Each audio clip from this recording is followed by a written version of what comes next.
Hello, welcome back to my channel 7 Speed Manipur. Ngasi Yamna Pamnaba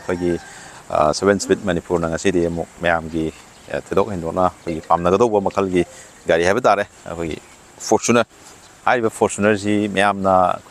Fortuner si big gear yaudi ganju haibagi kaino amusu leiko ado what I explain to jarake adagi haiba gari si maruina karamba ground da koina consider to we yabage aduga magi tonganba koigi unique koi kaitare magi magun habitar ta sengai mai quality kari degi no hoina masi consider to we yare se habidugi matang nga sidi samlapa video ma semjabane ko adam masida kala ko machine housing channel video si nong na thengna yaurgadi subscribe like and share to sandiramo adi kari ga mai leina ba content sing adum mayam gi damakta purga laksage ko ado video si hongna ba tawrge aduga howdreda maroi ado mayam da koigi high hoga da ba ma walawre maramdi haiba gari si sinau king pamba yaurgadi dum contact tawbiro I description da contact number hapcharamage aduga dum tana biro haiba gari sigi magi demand price haiba tare magi asemga magi price on road tadi magi 50 time ki sang da leibini ko ado dum si totally half price haiba tare around 24 lakhs ta adum kena tawri habitar on sale da lady habitar magi kilometer ga di adum yam kana thaudriba gari ni ko adum heng laga yengbiraga gari yengbiraga adum tana bibi ya ga ni ko khoi Fortuner si khoi bed gear yaudi hai maram ji kaino har ka da khoi mana chatkiba mai kai se ma di khoi supreme gi type da khoi ningthau gi type da man chatkiba je maning han ba ya da budong na haibdi maga opposite lakadurba mi doina hantui haibagi warini da tasing haragadi ado ade Fortuner haibasi dum ahanba khoi 2009 dagi horaga ma se hoji phawa dum ma se dum kai tare yamna pamnaba duguma makalgi gari dum oidi haiba tare ado yengche ma se karamba feature da pamibano haibadugi matangda yengmina sigo ado ahanba da khoi gi mayamna pamnari se ma se kaino harkanda magi adugumba mangonda yauriba khoi engine je maroina main part khoi engine je aduki yamna powerful oiba khaktan natana masi khoi kai tare magi reliable adigi magi long lasting oiba myam khangna re na Toyota gi engine oiragadi magi tongan ba extra warranty myam leigo aduna engine gi damakta di Toyota handum myam adum maming chatlimne aduna haiba gari sida su khoi engine je powerful oiba engine khoi ani da phange ko 2.7 petrol engine dama 2.8 liter gi diesel engine dama aduga magi power figure jo screen ma hapsarge aduki matik magi maximum akoi gi diesel gi ne diesel gi oidoni ko automatic su oidoni ko aduga sida magi akoi gi engine gi magi power figure di apakanda output se diesel je akoi gi 200 something bhp gi sang da smaina phangi ko aduga koi gi magi newton meter sina koi 500 newton meter gi sang da maina produce to aduki matik yamna powerful oiba sina maram oira kan hena yamna pamnaba ama dum oi ko ahan bada aduga muk ani subda koi gi ma se kai tare koi gi mayamna ma se tongan ba isamchama mi amna di pak tong na debo ko haibadi magi price point da boiro adagi magi gari sigi looks da boiro masi isamchama mi amna de ta thongna de habtare aduna masi adum ma thawra ga di tongan ba koi gi koi status da khangdi ama da khangdi tongan ba koi gi ba unique oiba ma adum leijaba habtare magi looks da adagi magi gari gi massive my body koi size da habtare adaki mating gari sidum chawre koi gi 4.7 something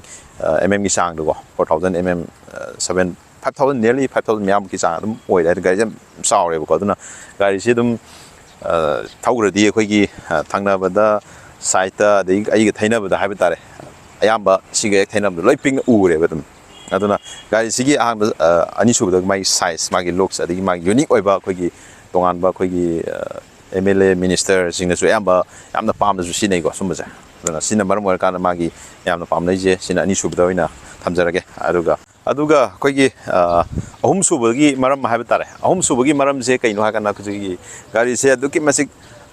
koigi ground clearance yeng biodum koi 200 hena 220 phaugi marak sida ko adum laibo yam wange bo ko aduki matik wange yeng biro si gap sing adum mi ma gorong ajala jo dum salani ko aduki matik wange sisna maru ba koigi off road chat pada yamna nungai ba adum lambi phatta bada de ani keno to mutam da yamna nungai ba adum bagi capability do maon da laye ko 18 inch da yam broadness yam lairaga kai tare 18 inch da we mai tayar MRF ki ko dukmani alloy gi design yam phajare ko sine mo khoi mari suba maram hairaga di masi khoi gi gari si 7 seater ni ko ayam ba khoi gari 7 seater ji keno to we ba khoi gi gari se maningi koi boot space yaw deba ado haiba gari sidadi 7 seater oijaraga su saigi hen ma magi tare koi luggage carrying capacity je adum marang kain dum yaw ba koi 200 koi 96 muki sang liter ko boot space dum yaw ba adu yam nungai feature ma haraga di koi boot maningi se koi access to ge haraga su koi tongana koi remote de ge have dar yang bi sida yaw ba keno se sigi remote sida namma kanda boot access to ge ya do ne ba yeng se ai tàu giờ kia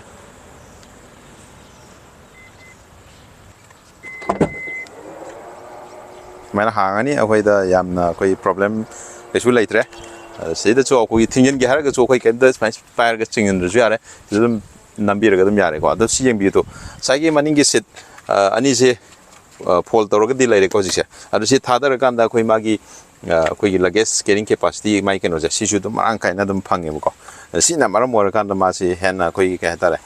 nungai ba koi passenger koi keno to su mi tare chapa da su dum nungai re ba ado si loi 60-40 split ju se che fold to dum ya do ni ko ado manung gi su ai hapetang khara chara ke samla ko yeng min se ado manga su bagi se yam manung sanga haijara ge ado sang dring da ai hai cham teng bio ngodi hele ko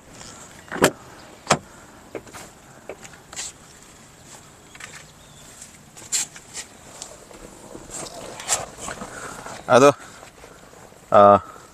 silai le akoi ge magi keno se yam nungai ba akoi manga suba hairaga di akoi sta loina ma energy comfort se dum haijara ge ba chi adum electrically adjust lo lo yare ba se agi sit ki height adjust to ge sin khat pe ni ko adu so maning sing ge dis maina maning si ge keno to ni adu si maning han ge dis maina dum han ya ni ko adu maina wang kalang ge si dan tawre loina ma everything you can change your position to press here ko sida press tawra kana nangi position khoi kano loimak siam yare bo ko aduga mathakta sida yawri mem steering mounted control ora ni leather wrap lo yawra ni de cruise control yawra ni pedal shifter yawra ni adagi auto helm adi push stop button adagi traction control adagi sidagi khoi boot access to buju sidai dum to yare adagi sida so khoi gi magi controls mem lo yawre ko aduga sida bottle holder yaw speaker yawzare twitter yawzare speaker je aduki mate yamgre aduga se softest material dum oirani ko door pen je khoi leather wrap ta siloi sigi keno se siga je yong cup holder am yaw le me cup holder yaw re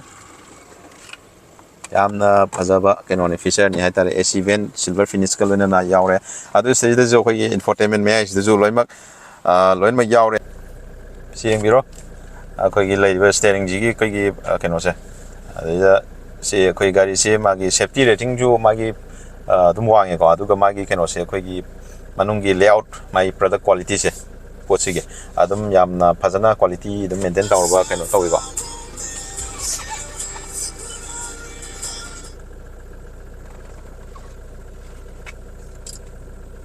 aduga koi gi center console da leiba uriba sing jedum yam dum yengbi ro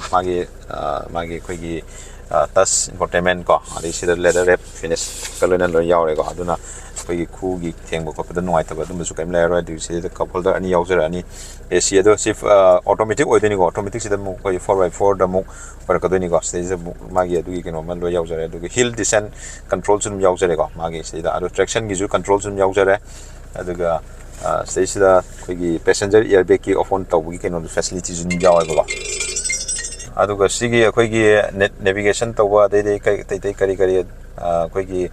Apple CarPlay Android Auto adum support tawrani khoi somda lakwa kan da khoi si softest ko leather ta ni ko aduga sida Fortuner ga na thai premium obju hele adu suga sida khoi yamna magi space management gi matang da khoi sida su khoi posai thamam se sida ju glove box se sida sum yaw ba ko adum design oi space se yam padana adum kana tawe khoi cool glove box ki mo ne manung jen inge ne yaw ba ko adu sida ju mu yam saung marang kai na mu yaw ri ba ko Sesum yam saung marang kai ni yauri aduna space ki matang di akoi gi front passenger gi yam nuai na kana tawa dum yare sina be yare hetare adom da lakpa kan da chu koi gi eda koi gi drive mode ha batare koi gi eco mode ta thawr chu yare adu power mode ani thona si pi ko si ure do eco mode power mode ani thona mai thaw chu yare ko adu gi si yam nuai ba koi feature amane hetare adu ga jo armrest chu yam pang na marang kai na sum phange adu ga manung si ju mo koi gi yam na space si yam saung na marang kai na yaw ba ko si manung da aduga muk sida sida mu sigi feature je khoi led seat leather je yam phadana quality premium oiba aduga som mathak lom da lakpa kan da sigi se IBM se auto di oidre ko me da manually just down ni IBM je ade som da IBM sigi se khoi gi venti mirror hai tar light color ne na yaw re ko aduga som da asina sunglass holder ni final layer ni aduga sisina LED da pili ko si yam premium moi shop yam akoi gi kaitar premium ne sama dil power ko tasta aduga sida su vanity mirror yaure aduga light color na pili ko passenger gi jo adu grab handle sida ma pije kai gina kana khoi gari si height adum kitang wange ko aduna khoi na up and down to matam da jo sigi grab handle je si par kan khoi ka kat pa kum da bse sine yam na khoi da nuai hale ko so si le ko so mai to ne tage adum yeng bada adum gari se kai tare sport utility vehicle SUV amagi proper khoi keno dum akoi da feel adum ohelle adugi manung de interior ai gi phammaga laibe position ji de gi yeng phu matam da su yamna khoi gi visibility je yam wang ba khoi gi kenom da gari em da dum phamba dum gi kenom ma khoi da power le aduga bonnet chu loin mak side ani keno se phajana ubanga me go adana sini khoi gi manung gi samlapa khoi mamang gi comfort ai tar aduga maning gi jo ha petang ai kakala ga uchar ke go ado maning seat ki jom yang mine se ko si su dum samana re khoi gi sida leather wrap tawre aduga bottle holder speaker yaw sare ko adagi window gi up down tong na yaw sare aduga si kakala ga yeng si ko adu leather se dum yam tina quality le he kimdi do sine ai gi keno se yeng bi ai gi headroom su dum marang kai na phajana le re aduga knee room su dum phajana marang kai le re ko adum 6 feet pau yam easily seda pham yam nuai na phamba gi khudong sab dum le ni ko aduga seda di armrest se seda armrest yawi ko seda armrest yawi aduga seda su yeng bi ro sigi keno se cup holder oi dini ko sa ada yamna si ju advance oi ba keno ni feature ni helta re sumana tawni se ju kai no kai phone nung thambe ya bagi keno sum ju pi radio 12 volt ki charging port ko se ju pi re aduga se ju light LED de yaw re ko aduga se da auto off fan AC de koi maning blower je kidang kana tong na namni ko se yaw space aduga sigi keno se se passenger gi AC gi van se mamang de pi de ko si je aduga se hand grip se le de aduga hook amasu yaw ri ko aduga se su seat belt point amasu yaw ri ida aduga rear passenger gi dam AC van se yaw ri ko aduna loina passenger myam gi di yamna kai tare yam nungai na comfort oina phambagi khudong chab dum le rani ko aduga seat ki recline magi keno ju yamna comfort oi ko yamna nungai na phambi ya bi keno sum le hai tare adu seat chu height adjustment lo yare keno gi headrest adjustment loi taw yare ko aduga airbag chu su yawe som su yaure side ki ko lo yaure adu front gi su yaure aduna airbag ki di ke su nuksa thingai oidre ha tare ado hajik mati mai thawraga experience khidang share taw jare ko kamai taw ge ha ba do ꯑꯩꯈꯣꯏꯁꯦ ꯑꯩ ꯍꯥꯏꯐꯦꯠ ꯁꯤ automatic ꯒꯥꯔꯤꯅꯤ automatic ꯒꯥꯔꯤꯁꯤ ꯀꯃꯥꯏꯅ ꯇꯧꯅ ꯊꯧꯕꯒꯦ ꯍꯥꯏꯕꯗꯨꯁꯨ ꯃꯌꯥꯝ ꯑꯗꯨꯝ ꯈꯪꯍꯧꯕ ꯌꯥꯔꯦ ꯁꯤꯗꯒꯤ ꯁꯤꯗ ꯄꯥꯔꯀꯤꯡ ꯂꯩꯔꯤꯀꯣ ꯔꯤꯚꯔꯁ ꯂꯩꯔꯦ ꯅꯣꯔꯃꯦꯜ ꯂꯩꯔꯦ ꯁꯤꯅ ꯗ꯭राꯏꯚ ꯂꯩꯔꯦ ꯑꯗꯨ ꯁꯤꯅ ꯑꯦꯁꯤꯅ ꯑꯩꯈꯣꯏꯒꯤ ꯃꯦꯅꯨꯋꯦꯜ ꯑꯣꯏꯅ ꯊꯧꯕꯒꯤꯅꯦꯕꯀꯣ ꯑꯗꯣ ꯁꯤ ꯐꯣꯔꯆꯨꯅꯔ ꯑꯇꯣꯞꯄꯗꯗꯤ ꯀꯃꯥꯏꯅ ꯄꯤꯕꯅꯣꯗꯤ ꯈꯪꯗ꯭ꯔꯦꯀꯣ ꯑꯗꯣ ꯌꯦꯡꯁꯤ ꯁꯨꯃꯥꯏꯅ ꯇꯧ ꯁꯤꯁꯦ ꯄꯥꯔꯀꯤꯡꯅꯤ ꯄꯥꯔꯀꯤꯡꯗꯒꯤ ꯑꯩ ꯊꯧꯒꯦꯗꯤ ꯁ꯭ꯇꯥꯔꯠ ꯇꯧꯔꯦꯀꯣ ꯑꯗꯩ ꯁꯤꯗ ꯂꯥꯛꯑꯅꯤ ꯑꯗ ꯁꯤꯗ ꯑꯃꯨꯛ ꯔꯤꯚꯔꯁ ꯁꯤꯗ ꯑꯃꯨꯛ ꯁꯤꯗ ꯀꯦꯃꯦꯔꯥ ꯊꯣꯛꯂꯛꯏꯁꯦ ꯔꯤꯚꯔꯁ ꯍꯟꯕꯩꯅꯦꯕꯀꯣ ꯑꯗꯨꯅ ꯃꯊꯪꯗꯅ ꯑꯃꯨꯛ ꯑꯩꯈꯣꯏꯒꯤ ꯅꯣꯔꯃꯦꯜ ꯁꯤꯅ ꯅ꯭ꯌꯨꯇ꯭ꯔꯦꯜ ꯒꯤꯌꯔꯗ ꯂꯩꯒꯗꯣꯏꯅꯦꯕꯀꯣ ꯑꯗꯣ ꯑꯩꯅ ꯁꯤ ꯊꯧꯒꯦ ꯃꯃꯥꯡ ꯊꯧꯒꯦ ꯍꯥꯏꯔꯒꯗꯤ ꯁꯨꯃꯥꯏꯅ ꯑꯃꯨꯛ ꯗꯤꯒꯤ ꯃꯄꯥꯁꯤ ꯊꯝꯕꯤꯔꯅꯤꯀꯣ ꯑꯗꯨꯒ ꯖꯁ ꯑꯣꯟꯂꯤ ꯑꯩꯒꯤ ꯁꯣꯝ ꯂꯦꯐ ꯁꯥꯏꯗꯀꯤ ꯐꯨꯠꯁꯦ ꯑꯗꯨꯝ ꯔꯦꯁꯇ ꯂꯩꯔꯅꯤꯀꯣ ꯁꯣꯝꯗ ꯑꯗꯨꯒ ꯁꯣꯝꯒꯤ ꯔꯥꯏꯠ ꯁꯥꯏꯗꯁꯤꯅ ꯑꯅꯤꯃꯛ ꯂꯣꯏꯅꯃꯛ ꯁꯥꯟꯅꯗꯣꯏꯅꯦꯕꯀꯣ ꯍꯧꯖꯤꯛꯁꯤ ꯇꯞꯅ ꯊꯥꯗꯣꯔꯛꯀꯦꯕꯀꯣ ꯑꯗꯨ ꯃꯃꯥꯡꯗ ꯆꯠꯄ ꯍꯧꯔꯛꯀꯅꯦꯕ ꯌꯦꯡꯉꯣ ꯑꯩ ꯊꯥꯗꯣꯛꯑꯦ ꯁꯤ ꯑꯗꯨꯝ ꯃꯃꯥꯡꯗ ꯆꯠꯄ ꯍꯧꯔꯦꯕꯀꯣ ꯁꯤꯅ ꯑꯗꯨꯅ ꯁꯨꯃꯥꯏꯅ ꯇꯧꯔ ꯊꯧꯒꯅꯦꯕꯀꯣ ꯑꯣꯇꯣꯃꯦꯇꯤꯛ ꯒꯥꯔꯤ ꯊꯧꯕꯁꯦ ꯁꯣꯝ ꯁꯨꯡꯌꯥꯎ ꯌꯥꯎꯕ ꯌꯥꯗ꯭ꯔꯦ ꯂꯦꯐ ꯁꯥꯏꯗꯁꯤꯃ ꯌꯥꯝ ꯊꯤꯅ ꯅꯨꯡꯉꯥꯏ ꯐꯣꯔꯆꯨꯅꯔ ꯃꯌꯥꯝꯅ ꯐꯣꯔꯆꯨꯅꯔ ꯍꯥꯏꯁꯦ ꯁꯤꯅꯤꯀꯣ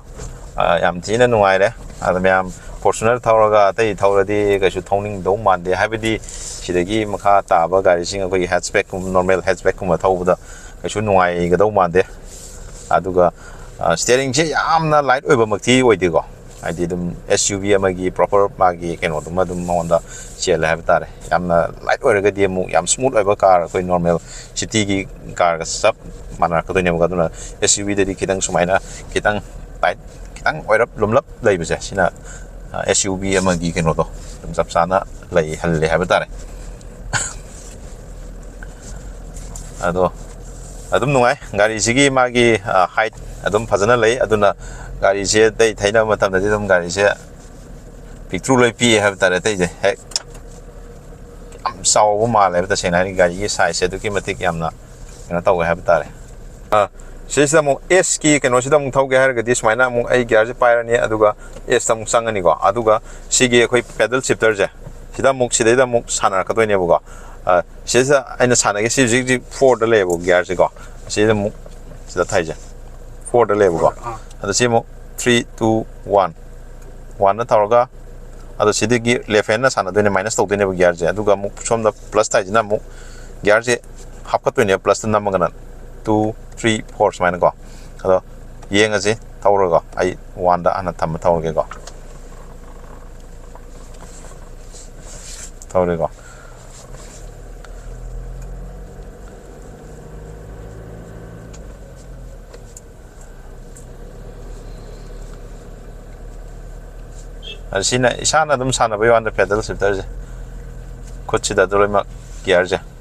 ꯅꯨꯡꯉꯥꯏꯅ ꯍꯥꯏꯕ ꯇꯥꯔꯦ